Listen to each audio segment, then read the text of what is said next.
Good afternoon. It's about time again that to inform you what is happening in the country and around the globe.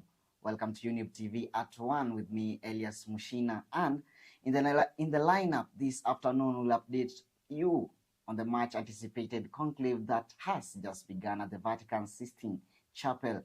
But first, let's take a look at our highlights.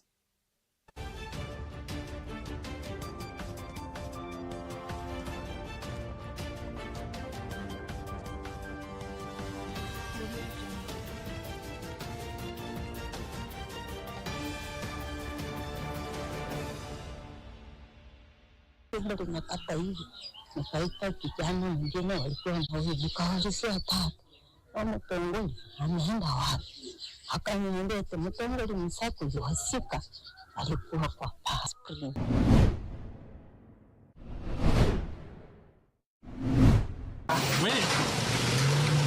Even them summoning today, it's against their liberty. They are in a constant state of being summoned in the police, coming, so they have no freedom. They have not been given any court date. Youth population is projected to reach nearly 830 million by the year 2050. A startling reality. The chief, why are you doing this? My husband called me. He told me that you refused to have me get involved, and the same family that they sold us a piece of land.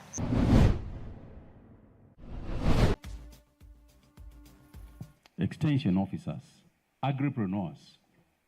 This is the one area, Governor, I want to support you, and we work together.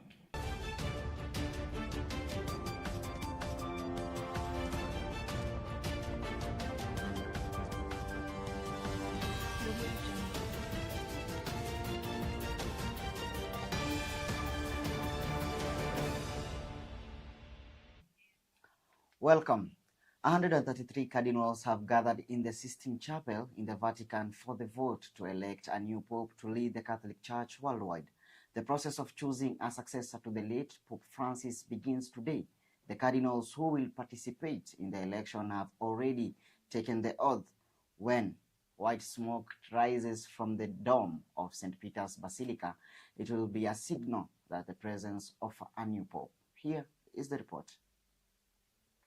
Ossia invocare la veracità divina o indirettamente alle votazioni.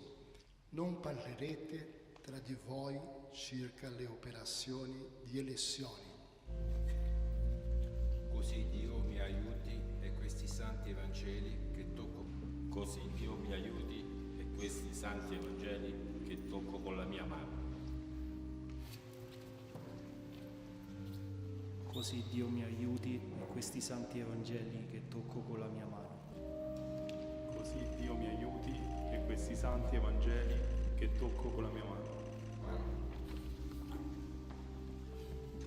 E ora diciamo insieme il Padre nostro.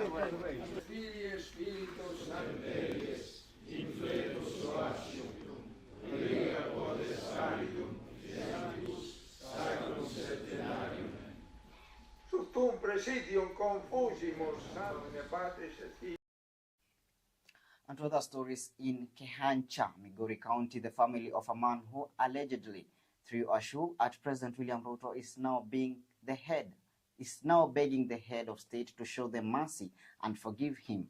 Paul Mutungori's family is also requesting that the government free their loved one, who was detained along with other people for allegedly carrying out what is now known as a shoe attack on the head of state. Isaac Maura, the government spokesperson, has called for Kenyans to show respect for the president and denounced the act. Ndio tunapata hivi. Nikaita kijana mwingine walikuwa na hivi. Nikaulizia tata. Mtongoi ameenda wapi? Akaniambia Mtongoi msako yuasika. Alikuwa kwa passport. Ninawatispuni vizuri kabisa. Ile jamani, mimi naomba Rais Ruto nisaidie, amsamehe bure, akiwa kama kijana yake. Ile kijana anakosea mzee,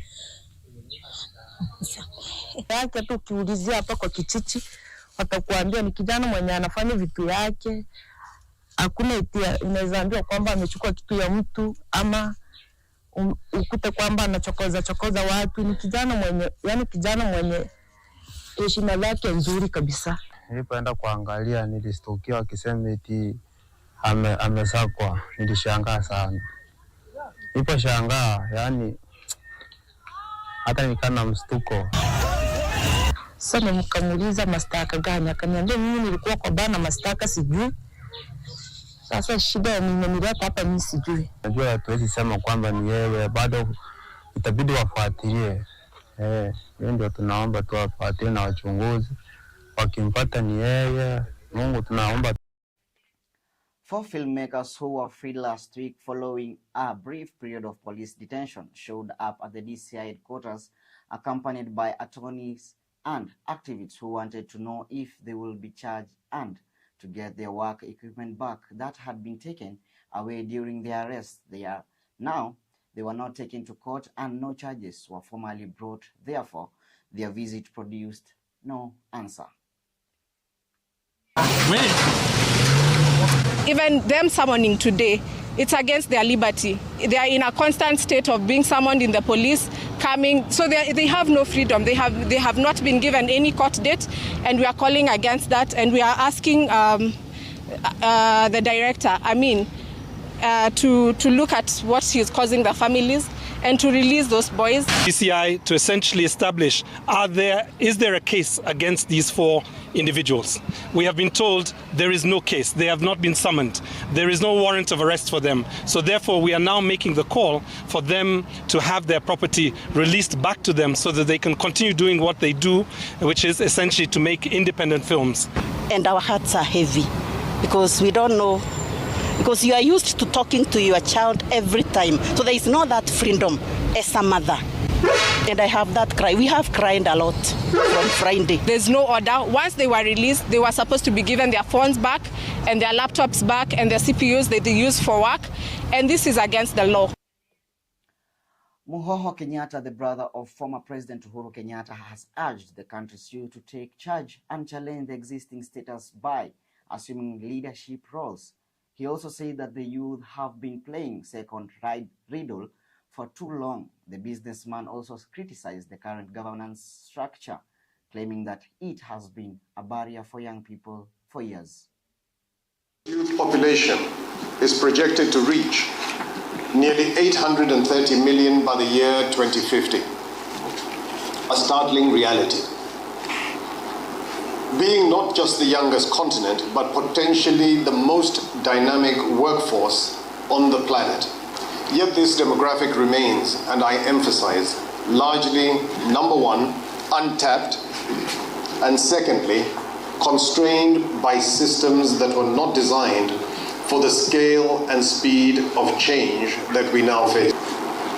Africa stands at a crucial crossroads. Our continent's trajectory will be determined by how well we prepare our youth for the challenges and opportunities of tomorrow. You know, you will only benefit from technology when you become positively creative. You know, not a situation where you use the online platform negatively. My dear viewer, we're heading for a short break. We'll be back with more stories. Don't touch that dial.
Welcome back.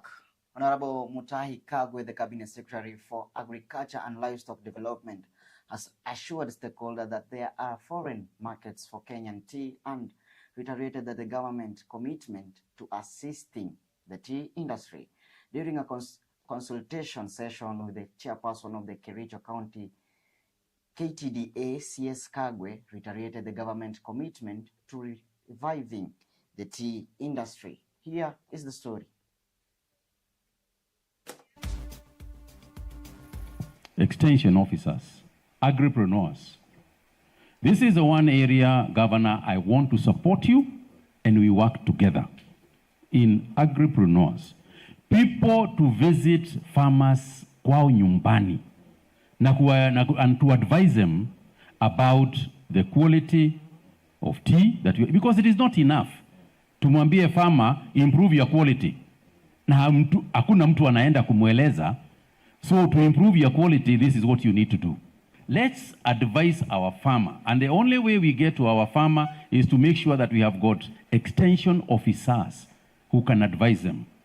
The ministry is going to introduce a lot of technology in the analysis of soils. Bomet police are looking into a violent land dispute that has sparked concern across the country. A local chief identified as Joseph Molel is accused of assaulting a woman. The event was caught on camera and has since been extensively disseminated on social media. The disturbing footage shows the woman trying to defend herself during what appears to be a long-standing family land conflict, shortly after she is allegedly subjected to a savage attack by the chief and several people who had arrived to watch the handover of the land. The chief, why are you doing this? My husband called me. He told me that you refused to have me get involved, and the same family that they sold us a piece of land. So from there, the chief came, slapped me, and ordered someone to bring a rope. And I cracked that letter. Those who were in, they all came for me, and some started beating me. Because according to reliable sources, there was some money that had been set aside for those people to write that letter and sign. The chief was already in the police station reporting the matter that I beat him. The issue of land is not our concern, or the issues surrounding the chief and the lady. What we are against as gender and as officers is the handling and the procedure of arrest that has circulated in the social media. We are collecting statements from all the parties. And then we have also opened an inquiry file. From there, we will be able to send the file to ODPP's office for advice. On Matter Sports, Kenya national under-20 football team, the Rising Stars, will take on the Flying Eagles of Nigeria in their last Group B game scheduled for today. In their first match, the Rising Stars lost 3-2 to Morocco and later beaten 3-1 by Tunisia at the 30th June Stadium in Cairo in their second game of the ongoing AFCON Under-20 in Egypt. Imekuwa ngumu pande yetu kidogo, basi pia tumecorrect of course. Kila siku tuna learn day by day. So tunaomba tu bado tupatie support. Kesho bado tuko hapo kwa kiwanja. Watusupport tu kabisa hadi mwisho, na hiyo ndio furaha yetu sisi, inatupatia nguvu pia. So kesho tunaenda hapo kufight kabisa, bado tournament haijaisha na tuna believe inawezekana. Them, I know most of the Kenyans did not expect this. Being our first tournament, of course we are not expecting to win the tournament, but again also we are not expecting to lose the way we lost the matches. So to Kenyans, we will try our best so that we try to, if we are exiting the tournament, as I've said, we'll do it in a better way in terms of at least trying to win the. All right, we now wrap up Younib TV News at 1. Thanks so much for staying with us, and also don't forget to stay tuned for more interesting programs and updates regarding the conclave that has kickstarted at the Vatican. Remember, All of this will be coming to you from Younib TV. Enjoy the rest of your day. I have been your host, Elias. Muchina.